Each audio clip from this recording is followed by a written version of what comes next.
When companies start hiring again, I think it's fair to assume that there's a reasonable chance that they will look at alternative ways to structuring that returning headcount. What I mean by that is companies who ordinarily, when they have a need, when they have a job opportunity that they want to fill, will hire someone. That person will be on a permanent contract, and they will have certain protections around their notice periods and what have you, and they'll start working. A lot of companies might feel that post-COVID they have to consider perhaps more flexible ways of bringing people into their business, ways that perhaps allow them to have shorter notice periods, ways that allow them perhaps to structure things differently internally from a financial point of view, which actually is often a much more important consideration than people outside realize. And the way that companies might, some of the ways that companies might do this is to look at bringing people in on a temporary basis, or on a short-term contract basis. Now, these styles, these approaches are often quite attractive for companies because they do usually have a bit more built-in flexibility in terms of starting someone quickly if need be, and potentially ending things quite quickly if there's no longer a need to have that role.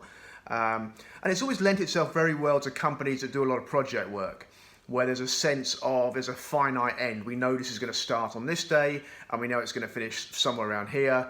It's not necessarily something that we would do, 365 days a year. So I think companies will explore temp structures, contract structures in a way they may not have done as much before.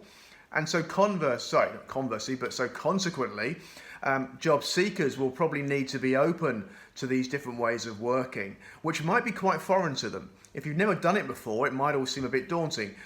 So it is important that you have a talk both to the company concerned and conceivably a third party, someone like myself, who can maybe give you a very objective sense on the pros and cons of that setup.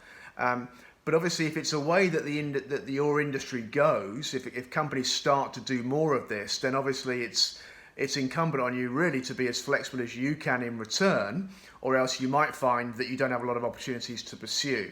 So, as I often say in these blogs, it is important in this current time to be as open-minded as you can, to accept that what may be perfect for you may not be perfect for the other party, and that therefore dialogue is really important.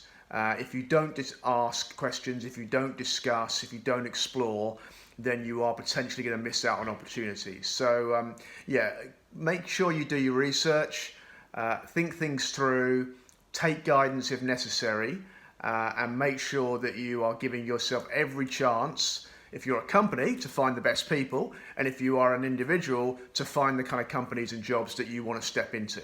Okay, good luck with that, everybody.